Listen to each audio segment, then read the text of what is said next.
What just happened? We are watching results for listings that we analyzed on the last episode, and let me tell you, they are shocking. Let's get to those plus new predictions. This is Bid Nerds. The bidding starts now.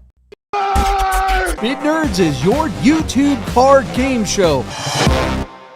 All right, welcome to a live episode of Bid Nerds. My name is John Polnick, coming to you from the Container Park in downtown Las Vegas, along with my partner Michael Deeb in San Francisco. How you doing, Michael Deeb?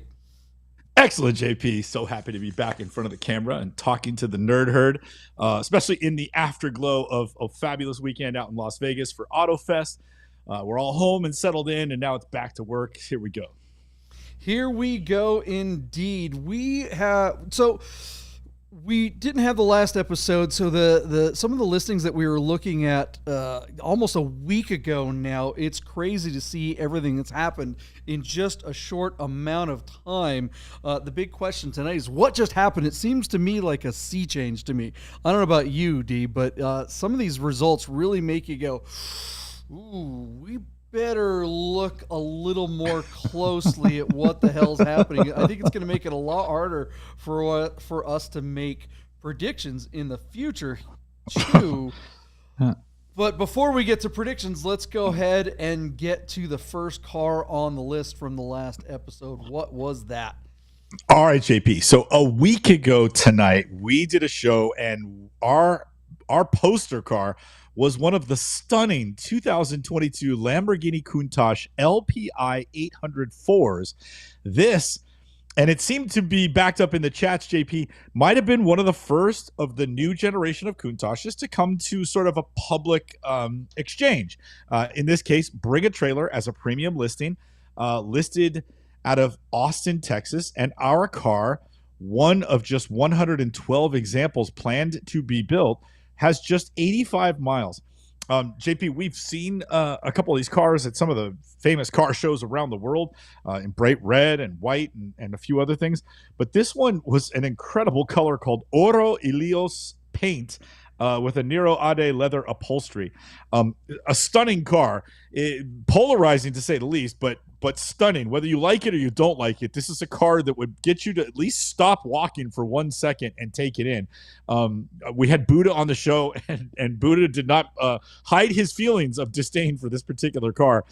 Certainly, for the 1% of the 1%, if you were lucky enough to be invited to buy one and you could afford it, you jumped on the chance to get one of the new versions of the Countach built on the Aventador chassis. JP, this car had an MSRP of $2,836,000. The car is registered in the original owner's name on a Montana LLC, meaning he didn't pay 10% for tax and tags, as I alluded to before we went to the break on the last show. But nonetheless, JP, I thought that this car would reach over the moon. Even in a soft economy or a soft market, a down economy or a soft car market, we tend to see the blue chip collectibles, and a car that Lamborghini sort of hands build for one just 112 times and charges almost $3 million for. I thought this is a blue chip collectible by Lamborghini, and I thought there would be a feeding frenzy. JP, my bid was $5 million. And then, much to I think everybody's surprised, John, you not only liked the car, but you followed your heart and went $6 million, explaining as we looked at the car on the last show that you thought fireworks were going to ensue. And I thought that was a pretty good thing. I thought that was going to happen. Buddha didn't really like the car, didn't like the idea of a $2.8 million gold, trophy. Just didn't make sense to him. He went a totally different tact and did $4,112,000. The 112 being the $112,000, 112 examples that they made. John, our car was sitting at 2.5 when we were reviewing it. Our car sold for 2.5. I didn't go any further. Wow. 25 bids at 2.5. So JP, first of all, this result sent me scurrying. I could not believe that somebody didn't bid at least sticker price for the car. You mean to tell me that if Lamborghini had this car on the lot, it would languish? Like nobody would buy it? That's just stunning to me that it didn't make 2.8. It's also stunning to me that the guy who bought it didn't drive it and then sold it for at least a $400,000 loss, which is just silly to me. Like, go ahead and drive the car, put 1,000 miles on it. If it's that crazy collectible, you're still going to make money. But to not drive the car and then lose 400,000, I just feel like this guy kind of got slapped with an idiot tax. But as a bid nerd, as somebody's been doing the show for 4 years, JP, this result stunned me. I really thought this, like, okay, maybe it goes 3.8 and it only makes $1 million more. I thought this car was going to double in value. We didn't even come back to original sticker price. JP, help us read the tea leaves, and oftentimes you do. Is it because it's gold? Is it because it's winter? Is it because it's an election year? Is it because crypto's not performing? What in the F is going on right now? This is a crazy surprise to me, and I'd love to know what the herd thinks. Please jump in here. If you are a smart ASS in the chats and you thought this was going to happen, come forward so we can talk about it. JP, tell us what you see how did you feel when you heard the result? And then now that we've had a few days to process the result, how do you make sense of it? Yeah, I mean, we came in at this car on the day that, or maybe the day after, the feds announced a 50 point, or at least a 50 basis point drop in the Fed rate. So interest rates going down. People are idiots, and the people that buy cars like this are idiots. And I thought a feeding frenzy would happen. I think someone in the nerd herd mentioned, maybe it's Forrest Casey. I think he's he's not a new watcher, but I think this is the first time he introduced himself in the chat. So welcome to the chat. Welcome to the nerd herd, Casey. But he mentioned this might be the biggest miss in bid nerds history. I think he's right, especially if you factor my bid in there. I was crazy. I don't know. I think we were having a little fun with our bids on that, but I really did think that this thing would go to the moon. Maybe not 6 million, but I thought it would at least, like you said, get to retail. Look, I think what's going on, Deeb, is that douchebags it's a day of reckoning for them, man. We straight up said on the last episode that we hate the person that bought this car in the first place, and I'm quite content and happy to seeing them lose $500,000 or more on the look. We have no problem when it comes to someone making money on a car. We love that. If someone buys a car and makes some money on it, that's great. But you got to drive it while you have it. If you're an enthusiast and you're like, you know what, this is a really cool car. I really want this thing. I'm on a list. I can take advantage of that. I can go drive this thing and enjoy it and show it off to the community. And then when it's time to sell it, I can make a little money. Okay, great. But if you're the D-bag that bought this car, for this actual D-bag, this actual person, not just, I'm not talking about in general, I'm talking about this specific douchebag that bought this car and didn't drive it, just put it in a truck, hid it away for, I don't know, whatever. This speculator person that thought they were just going to flip and take advantage of an actual enthusiast, albeit a very rich enthusiast.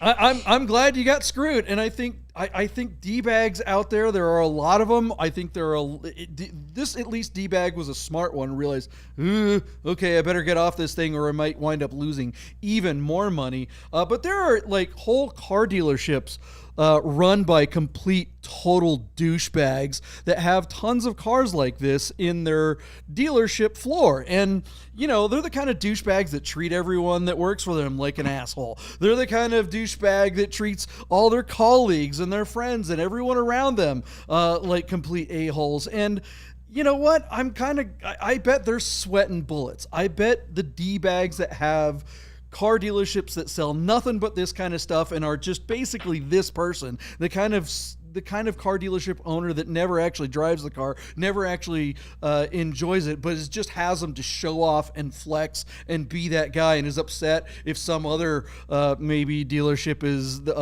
next to them. I think D-bags like that are sweating and hating life, and I'm glad they are. This particular car and this particular listing represents everything that's wrong with the car world. And yeah, I'm happy to see this guy in pain. JP, that felt like that might have been cathartic for you. Was that a good rant? A little bit. Okay. I was kind of waiting for that one. Yeah. If we just go like 30 seconds in front of that, you made this really good point about we're happy to see people we're happy to see people buy a car and sell it for more money and make money, and along the way drive it and enjoy it and then earn their equity. When we saw this result, and several of us were together over the weekend in Vegas for AutoFest at Red Rock, shout out to Chef and JP for putting on such an amazing event. We had talked about a couple of cars we had sold that we never drove because this guy didn't drive this car personally, which obviously gets under my partner's skin here. And I think a lot of us can relate to that. But what was funny, JP, and I think you had one of the examples, and I know I did, was a car we bought that we meant to fix up, but we never got around to doing it. And so we wound up selling the project, but we still made money on it. I bought a roller 50s Alfa Giulietta that I was going to put a 2-liter and restore and make this great car. And I sat on that roller chassis. I paid to store the car, and I still pulled it out, put it on Hemmings, I think, or eBay, and I sold it to a guy in the Netherlands and made like $8,000, and I never did anything to it. That was dumb luck. But when somebody buys a car like this and they're purely speculating on the market and they gamble and lose, even I will admit that's a little bit like a fart and shish where you're like, whoops. I can't believe this guy lost $400,000. That is crazy. The scenario that you described is not one where you're like, oh, I didn't drive it because I'm saving it and I'm preserving it and I'm keeping the value cooped up. No, it's because it was broken. If it weren't broken, you'd have been driving it while you had it. That's a completely different scenario. Look, I think this brings up, and this is what I'm talking about when I say there's something changed in the market here. I think, and I'm serious about this because there are a lot of these dealerships out there. There's one in particular in Las Vegas that I'd be very worried about. I'm not going to name them. It's definitely not our friends at Gaudin Classic or Gaudin Porsche because those guys are solid.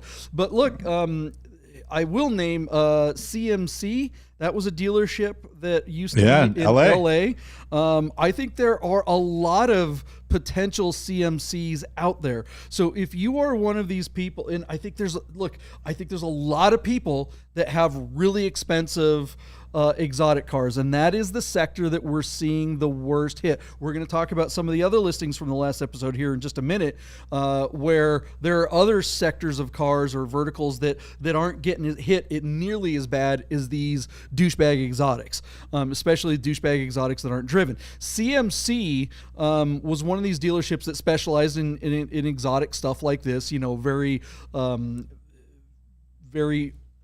not old cars, but mostly contemporary cars that are only a few years old. And they were taking cars in trade and not paying off the loans for customers. They were taking cars in consignment, selling them, pocketing the money, and not paying off the loans on their consignment cars.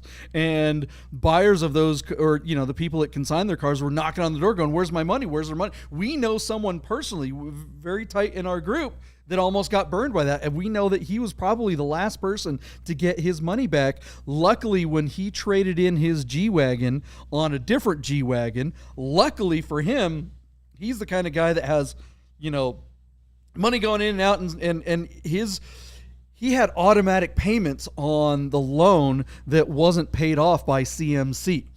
So when he realized that his loan wasn't paid off, he went down there and literally, beat on the manager's door, raised hell, and drove them to their bank and got a cashier check and got out of there. And literally days later, poof, gone. Right. I think there are dealerships like that here in Las Vegas. I think there are dealerships that are so overextended, that think they're so cool, and that are going out and buying new buildings and trying to be the badass. And I there's no way in hell I would do business with those guys. Be very careful right now because people are overextended, and that includes dealerships. What do you think of that? So, very interesting and very on brand. I came home from Las Vegas and logged onto Facebook.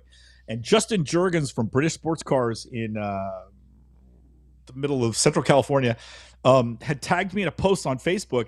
The TV station, the local TV station where Ron Burgundy used to work in San Diego, did an expose on CPR and found out that there is more than like 24 lawsuits against CPR for cars that have been sold multiple times, cars that were sold and not paid off. The people weren't paid for their car. Guy gave them their car and they sold it, and he never got his money. And the buildings are all boarded up down there, and they have something like 100 cars in inventory, and they're not answering the phone. And then they reached out because they did like an investigative thing. They reached out to the federal government and said, "Are you investigating these people?" And they said, "Well, if they are part of an investigation, we wouldn't be able to tell you yes or no." And then they asked the DMV of California the same question, and California had basically the same answer. If they're under investigation, we would not share that knowledge. But CPR is a Porsche specialist house that have always had, hundreds of cars in inventory. What a mess, JP. Your suspicion that some of these places of that nature are in that position, it seems to be bearing out. Let me be very clear. In real time. We don't know. We have no idea. Yeah, this is pure speculation. Weird. I mean, this is more speculation than the douchebag that bought this Lambo when he bought it and thought he was going to flip it. We're totally speculating here, but the writing is kind of on the wall. We've seen this scenario. We've seen this kind of stuff happen before. So again, we have no proof, no idea if any of this kind of stuff is happening. This is just me ranting. But I would be very, very, very leery to trade in a car to a dealership, and especially one of these dealerships that specializes in just exotic cars. I would really make sure you do your homework and really make sure. Like, I don't know if it's possible, but I don't know if you're trading your car into one of these dealerships for maybe one of their cars or whatever. It's like I'd be like, I'm not leaving with my new car until I see you pay off my old car. Because look, it happened to me. Probably 15 years ago. And I had a mark on my credit for years it wasn't even it wasn't an exotic sports car or anything like that. I just traded in a regular car to a dealership, and it took them 3 months to pay off my loan. And JP, so I had a 30-day late. I was like, what the hell? Yeah. JP, I think a lot of the Nordherd would like to know what you call a regular car. What kind of car was this? It was a Z4M, whatever. I mean, it wasn't a Z4M. Oh, that was a long time ago. That's a cool car. That's not a cool car, but it wasn't an exotic car. It wasn't like one of these kind of crazy things. Faster than a lot of the cars we drive. That's pretty cool. Be careful, guys, out there. And if you're a douchebag, you got some comeuppance, and you deserve it. And if you're a douchebag in waiting and you haven't gotten yours yet, you probably will. So, anyways, all right. So that's what just happened in the market here. Now let's take a look at some other results, because I don't know if they're quite as shocking. But this next car on the list is still kind of telling. What do you think? So JP, we're going to circle back to the 2004 BMW M3 Coupe with a 6-speed manual. This was the car on PCAR Market with 53,000 miles. I really like the car, but as you know, JP, homework's not my strong suit. I did not read the listing as we reviewed the car, and the herd helped us out, and you helped us out, and we had Buddha. Mike Myers was our third nerd. It was really interesting to find that this car was a little rough and has had kind of a rough history. So interestingly, JP, on PCAR Market, I thought that this car had a chance to get to $38,000. And then when we talked about it, I think we all agreed, even in my heart, that it might not break 30. John, your bid was just $29,000, and Buddha was more bearish still and gave us just $27,000. So with all PCAR Market results, there's a lot to unpack. JP, bear with me. $22,000 was the hammer where it failed to sell on just 3 bids. Their highest offer to date, this is up to date, is $25,000. That did not get accepted, and the car remains available for purchase in the deal tank at an asking price of $31,500. So the question I asked when we reviewed this last week, JP, is based on what we think, again, my number was pie in the sky for the miles and the paint. the manual transmission. But once we look at the condition and what this car's history had been, when we look back on the highest offer at $25,000, JP, do you think that guy should have taken that for this car, or do you think it's worth him hanging on or holding out because he might find another $2,000 or $3,000? I don't think he's going to get it through PCAR Market, but a car like this could easily turn and be sold regionally on Facebook Marketplace or Craigslist or something like that. Do you think this is a $29,000 car still, or do you think 25? Yep, that was your number. You should have taken it. You're a moron for not taking it, and you're obviously a moron for doing business with PCAR Market. What do you think? Yeah, I mean, speaking of douchebags, right? This particular car, if I recall, had an accident. 25 grand is a pretty reasonable offer. It's a nice car. It's a good driver. It looks like. We talked about how ugly the interior is, all kinds of stuff. It's just kind of it's a used car. I mean, I don't know. Yeah, he should have taken the money, but maybe the person that owns the car was just like, you know what? It's a nice car. What am I going to replace it? If I get 25 grand, what do you get that's as good as this car for 25 grand? I mean, I probably, if I own this car and only got to $25,000 as a bid, I'd probably just keep it too. Because what are you going to get? A Nissan Versa? I mean, there's nothing for 25 grand is bupkis these days. That's the new 10 grand. Yeah. So, but you're right, Deep. It's not going to get any more money. So you may as well just keep it. What do you guys think of this little BMW on PCAR Market? Should the seller have sold the car for the 25, or do you think they should hold out for another 4 or 5 grand? I mean, another 4 or 5 grand. What good is that? You're just wasting your time. Whatever. Let's move on. What's the next car on the list, Michael Deep? All right, JP. If you remember, Chris Carbine and Yuri, independent of one another, both sent us this next listing. Looking back at the 1974 Porsche 911 Carrera, this car is a Euro Carrera, a rest of the world, we call them in the United States, a 2.7 MFI. It's mechanical fuel injection. This car has the motor from the 73 RS, which is a legendary car and trade for $750,000. Our car spent time in Spain and Germany before being refurbished in the UK in 2012. It was listed on Bring a Trailer by the most reputable seller, 911R out of Portland, Oregon. Shout out to Matt Crandall and his outfit. They do a good job. This car has had a color change. Some of the components on it are not correct. The most obvious one that sticks out is the mirrors. These cars, JP, have had a very interesting history. For years, you could buy these cars in the United States for like $60,000, but then they just jumped and shot to the moon. And at one point, when the economy was going crazy, these cars were for trading in excess of $400,000 in the United States. Never brought to the U.S. Each one of these is a gray market or an imported car, if that makes any sense. And the market on them currently is pretty soft. With that in mind, JP, I didn't think this car would break $200,000. My bid was $197,400, the 1974. JP, you parked under me by about $7,000, giving us the bid $190,911. And Buddha, Mike Myers, was in studio with us, JP, last week back at Vegas. Buddha, again, more pragmatic and bearish than both of us. He was under you at 174,000. JP, this result was interesting. This is kind of a bright spot compared to some of the other things that we've seen over the last week. Our car sold for $220,000 on 28 bids. Personally, JP, I kind of think somebody overpaid for this car. Just if you're looking at what I think the market is today, I think somebody kind of got like the sort of 911R.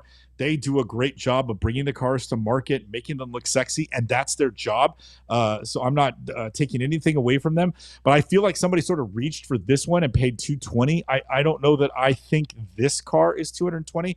And hey, I'm fine with him paying $220 because on the next upturn of the market, this guy will have equity from the price he paid, even if he pays tax in California for it. So I don't hate the number. He's just early, as Ben, the professor, always says. But by today's dollars and everything else that's going on, I just think that's a little bit of reach. I'm surprised he got that 10% over what I think the car was worth. JP, what do you pull from this result? Because he's essentially $30,000 over your number.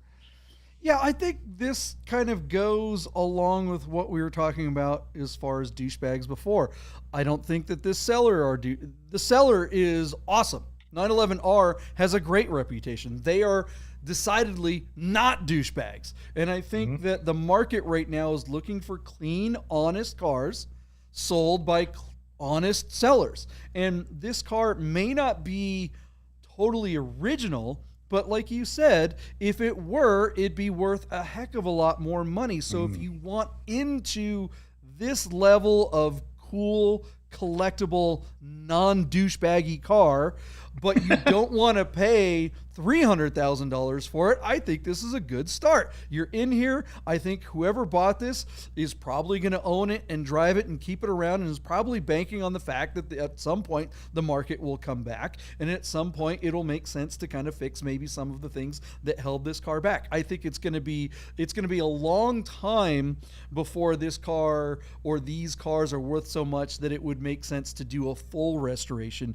and return this color back to its original. That is going to be probably cost effective for a very long time, or cost prohibitive probably for a very long time. But in the meantime, you can change those mirrors and a couple other little things and be driving around a top tier air cooled wonderful 911 that is going to command respect. This car right here is way cooler than that Countach.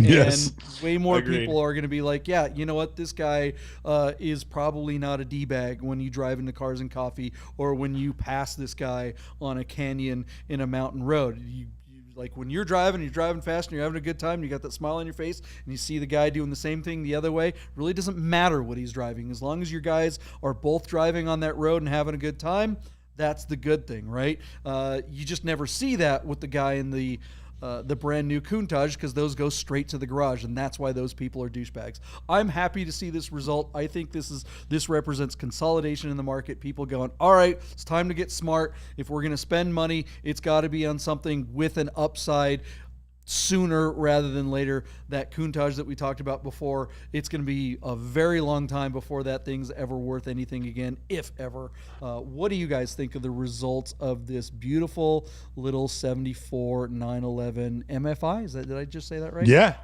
nailed it. Let us know in the comments below. And did we have another car on the list? Yeah, hop in there, DB. You have one more thing. No, no more cars on the list. As you were signing off to go to commercial, I was waving at my daughter Celeste, who is apparently watching the show right now. Oh, so, very nice. Hi, Celeste. Go to bed. Ann and Chris will say hi to you tomorrow. All right, I'm trying to play a commercial, but I'm having a technical challenge, so I was gonna play a commercial for our friends at Gaudin Classic, Gaudin Porsche of Las Vegas. Why don't you spend 30 seconds talking about Gaudin Classic, Michael D? Yeah, absolutely. Reach out to Steve Thiel and the gang at Gaudin Classic in Las Vegas. They were the first Porsche Classic partner in the United States. They have incredible parts. They can get parts for any old Porsche that's ever been made. They have incredible service, and they have a fantastic sales department. I could plug that they have a cool 68 Shore wheelbase with a hot 2.2 liter motor in it that's a slate gray original color car with fancy seats and a steering wheel. That car seems to be priced to sell. That was on display at AutoFest, and I did not pick it for best of show because I didn't want to be accused of being a homer as a previous employee of Gaudin. But that car is available right now. So call Gaudin if you have anything of any needs for any of your old Porsches, and let them know that the Bid Nerds sent you. That is right. Hey guys, you're probably looking at your watch and wondering if Bid Nerds will ever end. So you better talk to our friends at Our Smiths to make sure your Rolex, Tag Heuer, AP, or any fine timepiece is in tip-top shape. Our Smiths, fine Swiss repair. We are back here.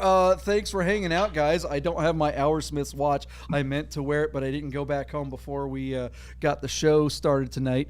We wound up, so the Our Smiths watch that we were going to give away at Vegas Auto Fest, when we were at the end of the show on the stage trying to give that watch away, we were pulling names from the little bucket there, and so it's a long story, but the guy who set up the big screen, we had this big, huge truck that had like I don't know, a 30-foot screen on it that said when the buses were going. You had to take a shuttle to get back to parking. And the guy had programmed it and said the last bus was at 3 o'clock, but the show didn't end till 3 o'clock. The last bus was at 4 o'clock. So we had hardly any people there at the stage for the winning thing. And so we kept drawing names. We drew like 3 or 4 names, and there was no one there, and I didn't want to just give it to someone who wouldn't appreciate it. So lucky bid nerds, we're going to give it away right here on the show, not tonight, but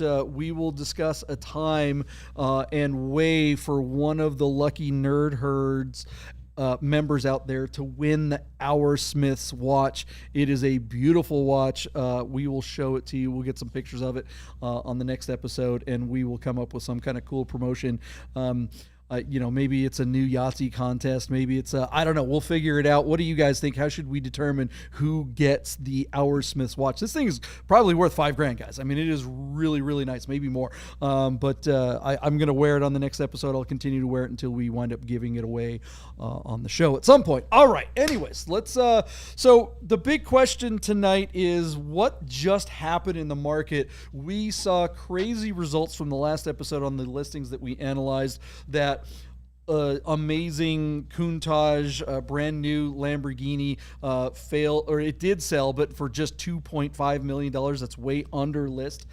So that really shocked us. Yet an MFI 911 with a color change sold by a really good, really well-known seller brought above expectations. One of the nerd herd asked, I think it was probably Anthony from Our Smiths, he's like, what would JP say about that car if it were on PCAR Market? And I'm glad you brought that up, Anthony, because if it were on PCAR Market, it wouldn't have gotten 220. It would have failed to sell at 130 and would have been in the chum bucket for 400. And we both know that, right? And it would just never sell. That's my whole point. I think douchebags are having a reckoning. Are any of you guys spending any time on PCAR Market? Man, they aren't selling anything on that site, man. It is just circling the toilet bowl drain. And again, really don't care. All right, let's go ahead and get to some listings. What's the first car on list? What just happened in the market, Michael D? All right, JP, our poster car is a 2019 Dodge Challenger SRT Hellcat Redeye wide body that is currently listed on Bring a Trailer, again by our friends 911R Avant-Garde up in Portland, Oregon. Our car has 4,900 miles on it and is in the eye-catching indigo blue paint. JP, there are several different versions of this car, but this is the apex predator. This is the one with the biggest motor, and this is the one with the widest flares and the oversized wheels and that stunning front air dam. These cars actually look like they can handle, and it's not like they can handle like a Porsche, but for a muscle car, these cars actually drive and ride pretty nice because they've got stiff suspension, good brakes, and they just make power that will just make you giggle. If you're not acclimated to what these things are, we're talking about a 6.2 liter Hemi V8 that is supercharged and factory rated to have 797 horsepower. That's 800 horsepower and 700 pound-foot of torque, and then all running through, what is it, a 8-speed torque flight automatic transmission, limited slip differential. JP, the big news here, and I'm not sure if you're aware of this, so I'm going to read it to you in case you didn't know. Basically, a Dodge Challenger is a $58,000 car. Our car essentially has another $30,000 in options to bring the total MSRP to $92,285. And I don't know much about Dodge dealers or the Hellcat market, but I gotta have a sneaky suspicion that they don't build a lot of Hellcat Redeye wide bodies, and thus, if you might be one of the lucky few to buy one at sticker, that would be impressive. I have a sneaky suspicion if you go down to your Dodge dealer and they don't know you, and you tell them you want one of these, they're going to slap an addendum that will water your eyes on the MSRP. My guess is they're probably asking $50,000 over for these cars, even though they don't get it. I just don't think that many people are buying this car at sticker. I could be wrong, and I don't know the market that well. But anyway, here we go, JP. It's a Carfax certified one-owner car. It's up there in Portland, Oregon. It's got less than 5,000 miles on it. It's not the only one in the world, JP. The market is littered with these things. From a $92,000 MSRP, the average sale price for one of these in the secondary market is $84,000. So these cars technically only lose about $8,000 in value if you bring one back to market. However, most of those cars have 1,000 miles or less. This car's got 5,000 miles, and thus I think this car is going to come in at an affordable price. It is worth noting, JP, that our car is running no reserve on BAT and closes in just a couple of days. So, John, tell us why you picked this car and ask the question. Whew, is this the ultimate douchebag car or what? In this color. Oh my gosh, this is the douchebag with a 540 credit score, right? I mean, this thing is just okay. I'm not even going to talk about the car. I'm going to talk about CDRJ for a second. Chrysler, Dodge, Ram, Jeep, the Stellantis Corporation. The only way most of those dealerships are even in business right now is because they have cars. They have these and they're getting certain allotments. That's the only time that they're making any money. Because if you go to a Chrysler dealership or a Dodge dealership, they have cars. They have so many cars. No one is buying a Dodge anything right now. I mean, they have cars stacked up for miles. Most of them, a lot of those dealerships have cars with birthdays, meaning they've got inventory that's from, like, it's 2024. The 2025 models are already landing, and they still have 2023s, and some of them even still have 2022s. They have, like, some models, like the Dodge Hornet or something like that. Did anyone know that even exists? Some of the dealerships have literally 500 days inventory of some of these regular cars. These are brand new cars. You have to be careful when you go to a CDRJ dealership and you think, they're giving me a deal on a 2022 or 2023 because it's been sitting here for so long. They got to get rid of it. Well, these cars have, like, dry rot. Like, they need new batteries. The tires are shot because they have flat spots. I mean, you better check out your brand new car really closely. I would be hesitant to buy one of these cars because I believe, and I'm not kidding, I would be surprised if Stellantis is still in business in the next 3 years, if not sooner. Yeah. I think Chrysler, Dodge, Ram, Jeep, those brands, maybe Jeep winds up getting gobbled up by someone, but I think Chrysler, Dodge, and Ram are teetering on the brink of extinction. I think these brands could literally go away. We know for sure Stellantis will probably try to sell this thing. They are not supporting their dealerships. They are letting the dealerships go out of business. They want them to go out of business. They're doing nothing to support them. These dealerships that have hundreds of cars on their lot, think about it. Every one of those cars is costing them $500 a month in flooring costs. These dealerships are in mad trouble. They are going bankrupt left and right. So, you know, the salespeople can't make any money, so they get a car like this. It's actually kind of special. I mean, it's kind of the GT3 of Dodge, not in the sense that it's anything good like a GT3, but in the sense that they can charge more for it because people actually want. I think if you buy this thing, it might be like buying a Saab in 2008. I mean, you may not be able to get parts for this thing in a couple of years. All that said, do we think this one in particular is going to bring any money from a really good, reputable seller, at least? That this is not something that's usually in their wheelhouse. What do you think? All right, JP. Again, our car's running no reserve on Bring a Trailer. It closes in 2 days. 2019 SRT Hellcat Redeye wide body with 4,900 miles on the odometer.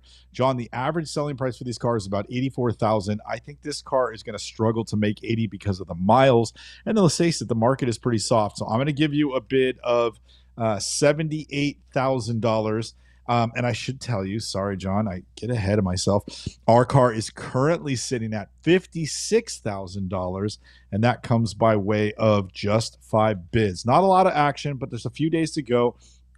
I don't think this car is going to bring the average selling price, but just a little bit under there. I think 78, 75 maybe would be a good value for this car compared to the other ones in the marketplace, of which there are plenty that have just 1,000 miles on the odometer and probably do bring 80 or more. So I'm going to go 78 JP. I might be a little high, but I think that's kind of fair. Where are you at? Yeah, I'm going to park it right underneath you and say 75 and say that gets it done. I think 911R probably. I mean, come on, 911R, they're realistic. They understand the market. They're not going to represent a car with a ridiculously unreasonable reserve price. So we know those guys know what they're doing over there. And maybe because it's them as the seller, this car steps up a little bit. But I think it's going to be tough because, like you said, it's got 5,000 miles on it. Not a lot of miles, really. But for the person who's going to pay a premium for it, I think that's going to be a problem. Let us know what you think this Hellcat will bring. Will it be hell on the seller, or are they going to be in heaven in a couple of days getting all that money? Let us know what you think in the comments below. And what's the next car on the list, Michael D?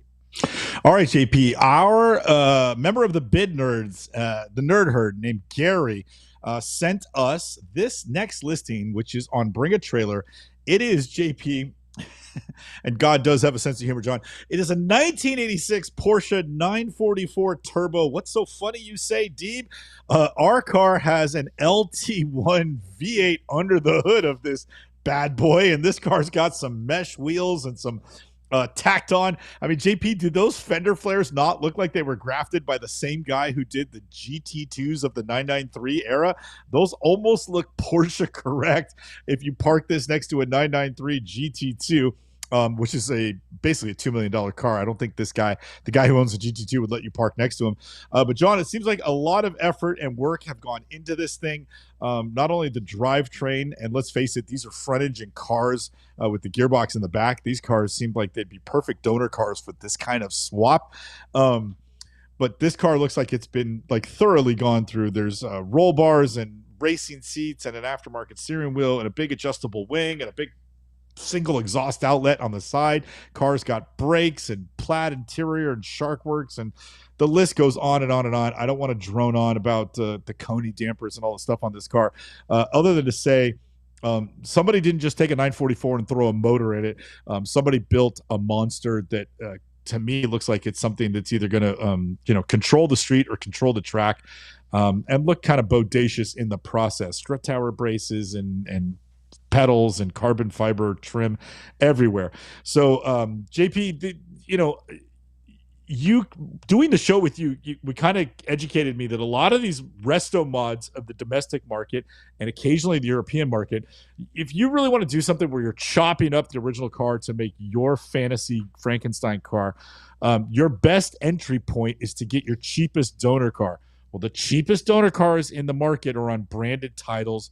And this car is no stranger to that. So despite having $200,000 on the drivetrain that was in the car, despite having a branded title, this car has been completely rebuilt and pumped new life into. The question that we have to face when we look at builds like this, JP, is the more custom you do the car, the narrow you focus your audience of people that the car like this would appeal to. So for a few of us in the nerd herd that like horsepower, and I'm talking to you, Sahan, this is a really, really cool car. But this car is not for everybody, JP. Tell us, we know you have a little bit of experience with resto mods that have LSs in them. What do you think of this car when you look at what you see here? Yeah, I like what Anthony says. Why don't they just buy a Corvette and move on? This seems like a lot of work.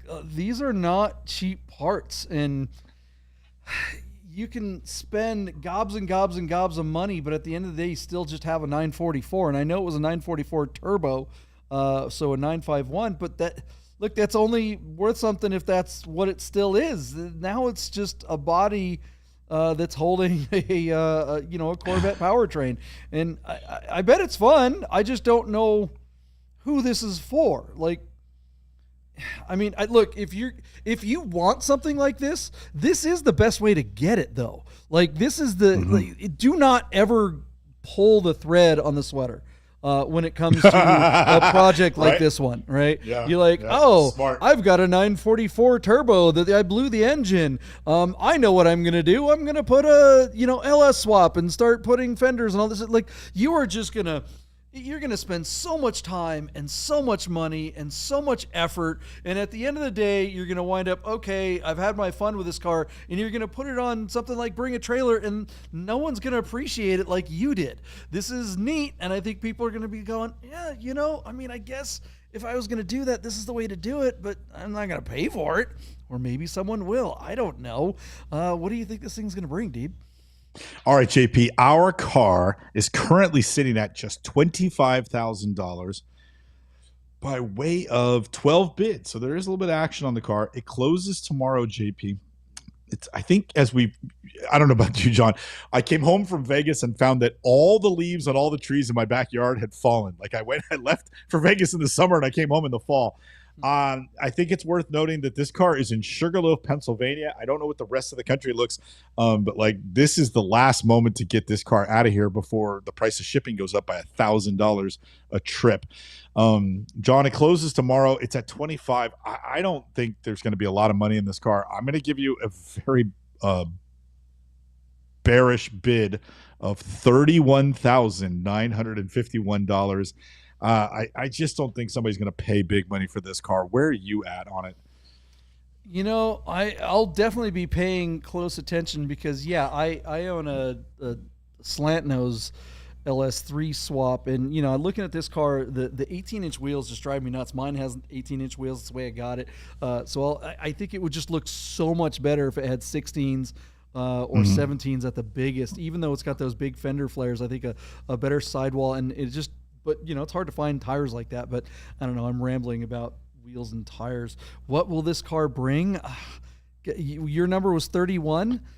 31,951. And JP, after you give us our number, I meant to ask you this question up front. Yeah. Your car has an LS3. This is an LT1. Can you give us just like 2 seconds of what the difference in those two motors all are? I know is that the LS3 is the much newer powertrain. I think Got it. And someone in the nerd herd is going to know better. The LT is from I think C4s, C5. Someone, the LS3 is like a circa 2012 Corvette, and it's aluminum, right? Yeah, it's lighter. It's a 6.2 liter. I think this is a 5.7 or something. That's correct. So, it's a 5.7. So some pretty significant differences. A lot more programmability in the LS3, at least in mine. I don't know. But, these are a ton of fun. It is a lot of fun to drive, to have that kind of power if you've ever driven a 951 or a 944, to get behind the wheel of this thing and start rowing through the gears. It's just a weird feeling to have that much torque. You just like, what is going on? This doesn't feel right, even though everything looks like I'm in a 944. It's just same thing with the 911. It's very odd to have that kind of power. I'd be curious to see. It looks like the suspension on this one is set up very well. It's just having that much more power. You really got to make sure the suspension is set up because you can, anyways, you can get figured out. I'm going to go over. I'm going to go 35,944. 35,944. Look at you, JP. All right. Because this is a terribly expensive build and it is done well. I don't know why I'm going over. Maybe it's wishful thinking to maybe make me feel like mine's worth more, but I don't know. Yeah. What do you guys think this Frankenstein 944 Corvette thing will bring? Will it stall out you probably will if you try to drive it in first gear? Or is it just going to go to the moon because it's just so crazy expensive to do something like this? Let us know in the comments, and let's get to one more car. What do we got? All right, JP, I picked this car for a couple of reasons.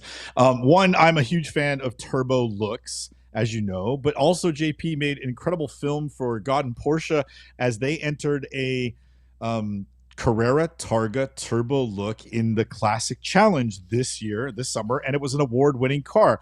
The car I selected is this 1988 Porsche 911 Carrera Targa M491 turbo look that is listed for sale on Bring a Trailer out of Neptune, New Jersey by Michael Motorcar. No relation to this Michael, but very, very handsome name, I must say. JP, our car has 53,000 miles showing on the odometer.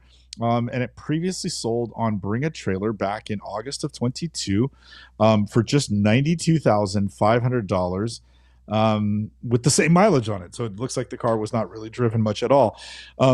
John helped document the entire history of bringing this car back to fruition. Not this car, but Gaudin's car. They had purchased it as a cabriolet, only to find out when they ran the VIN that the car was born a Targa. So instead of putting a new top on it, they basically had to go and graft on a Targa bar and restore the car back to its original Targa roots. I believe their car is an 87. So these cars are nearly identical, being G50s and turbo looks and triple black and Targas. The difference with the Gaudin car is an M470, meaning there's no front chin spoiler, the rubber piece on the front, and absolutely no wing on the back. But this car, since Gaudin purchased theirs, is the closest thing to come to market to the car that they have. And so that car is going to be entered around the time of Luftgekühlt in just a couple of weeks here. It's going to be entered in the national thing. So instead of a regional thing, it's going for nationals, and it's going to try to win the whole damn caboot as the best classic car for the year. And I think they've got a really good chance because it's such an incredible story that they bought a cab and turned it back into a Targa. As an M470 car, their car turns out, I think Gary Ackerman told us, JP, it's like 1 of 7 or 1 of 8 in the world or in the country. Yeah, I mean, it's really, really rare. This car is 1 of 31 in 1988. 31 Targas were made with the G50 in for the United States. 31 for the United States, and so this, by the numbers, is just an incredibly rare car, and it looks to be in very good condition with just 53,000 miles. And so you wonder if its own price is its own worst comp. In 22, when the market was strong, the car only brought 92,500 miles, but the assets, JP, by this seller, with all the lights on the black car at night, it looks very handsome in the photos, and that might just get that sort of BAT mist going, and you might see some bidders come out of the woodwork. So, JP, you understand why I selected this car. You're very close to the Gaudin car. What are your feelings about this? Because we're all wondering what Gaudin's car is worth. I think by the numbers, and especially as it's becoming an award winner, I think Gaudin's car will be worth more than this. Even if it has more miles, I think that becomes irrelevant. But I think this car will give Steve and Paul and the gang at Gaudin a good indication of what the value on their car might actually be.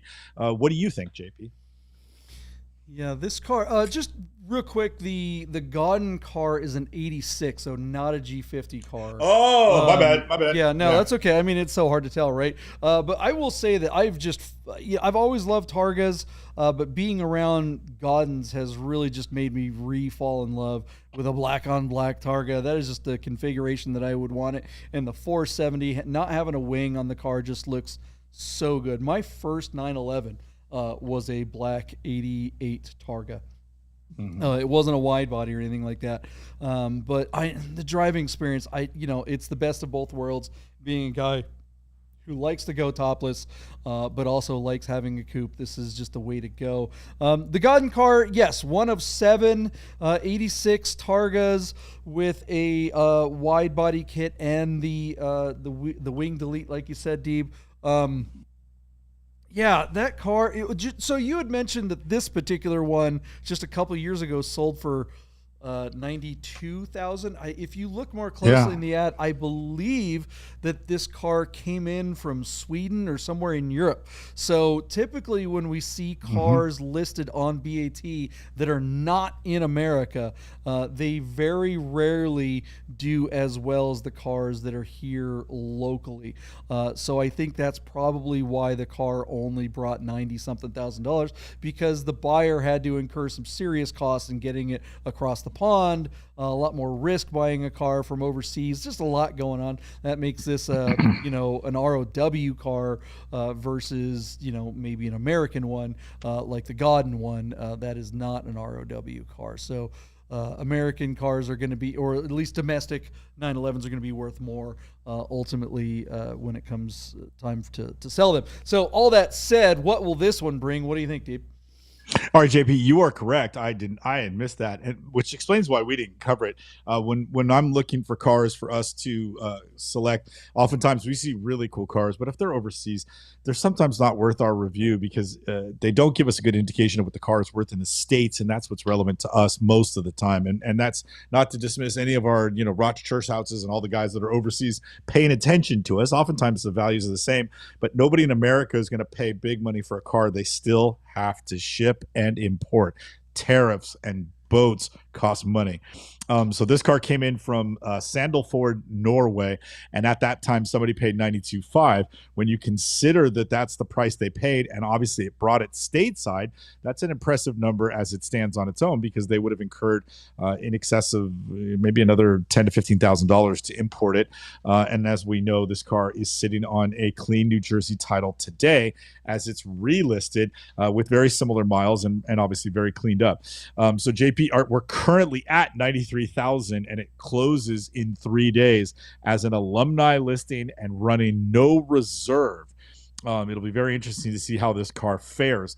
But as it sits with 3 days to go, it's already $500 over what they paid for it last time it ran. John, top dollar is $160,000, and that's for a concourse car.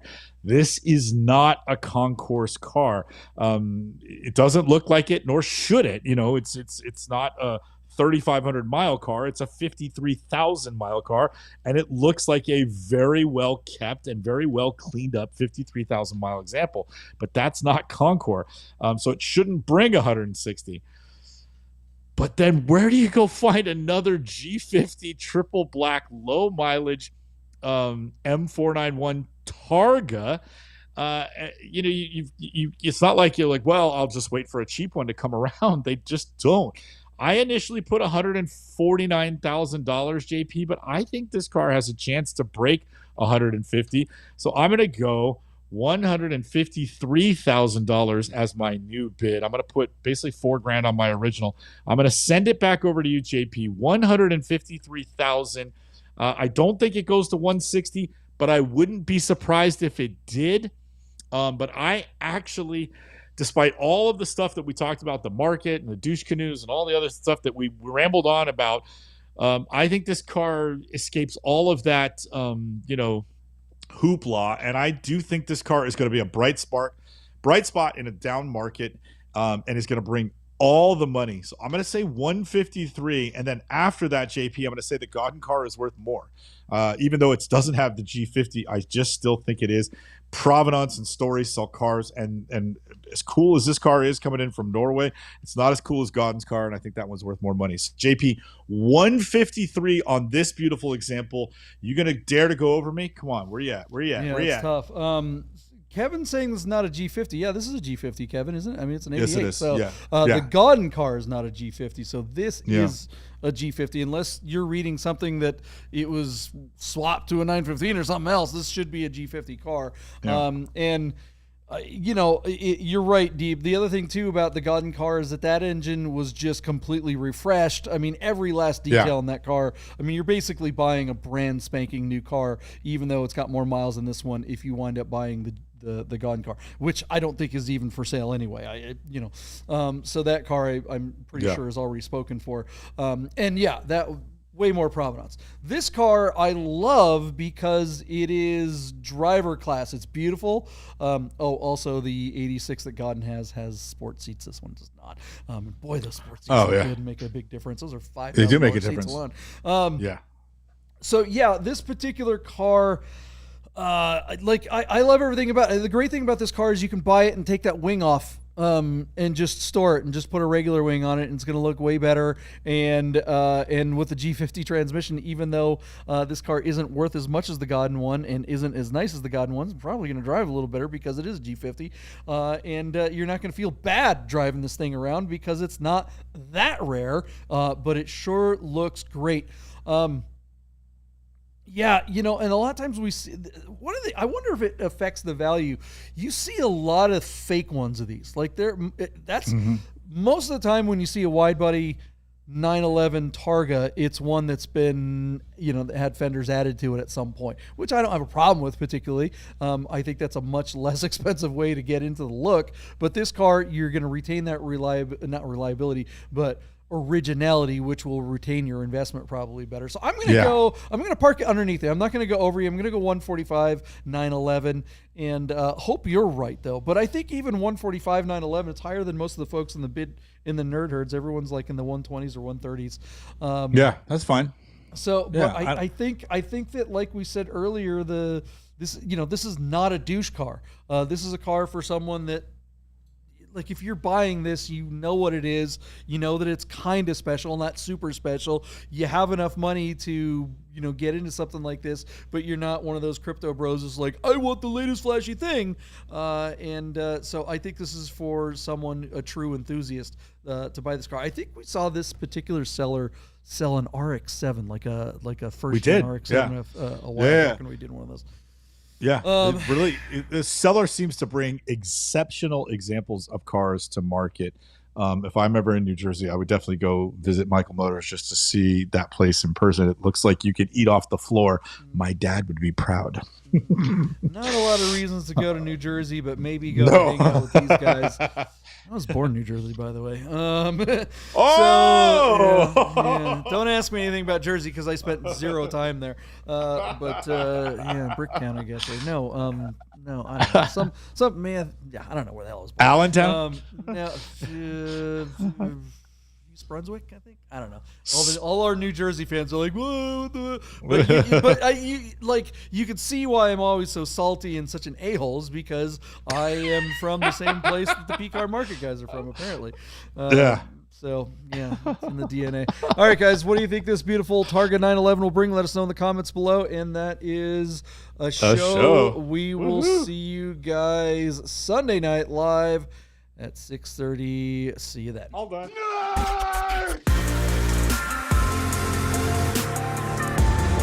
Get those words!